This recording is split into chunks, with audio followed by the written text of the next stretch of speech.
former premier abused her position and used taxpayer money inappropriately. Alberta's Auditor General didn't mince words. He said an aura of power existed around Redford.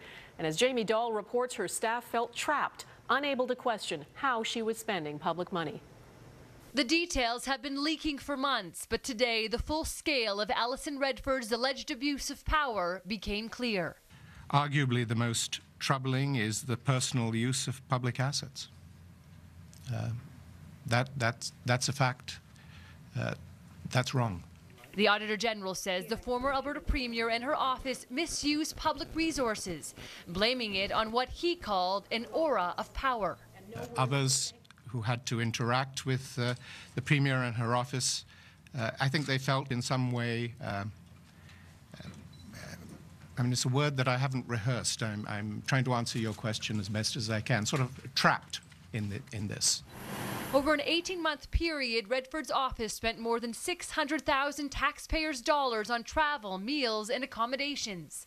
Sayers says Redford was in on a plan to convert public space into a personal suite and use government aircraft for partisan and personal reasons. Her daughter flew on government planes 50 times, twice without Redford, and on 4 occasions with a friend.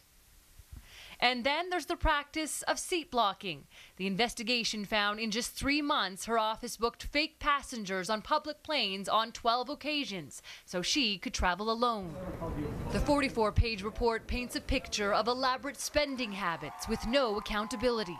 Redford and her executives usually traveled on full business class fares. On several occasions, they extended their stays, made side trips and personal stopovers, paying up to $635 a night for hotels in Canada and up to $825 a night abroad. The RCMP says it's not investigating yet, but it is reviewing the report.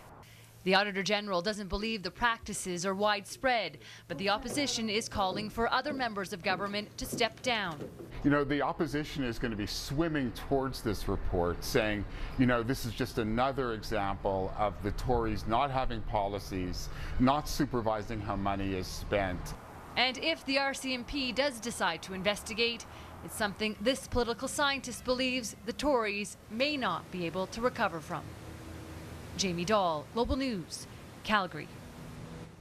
British Columbia's premier was at the site of a toxic spill today from a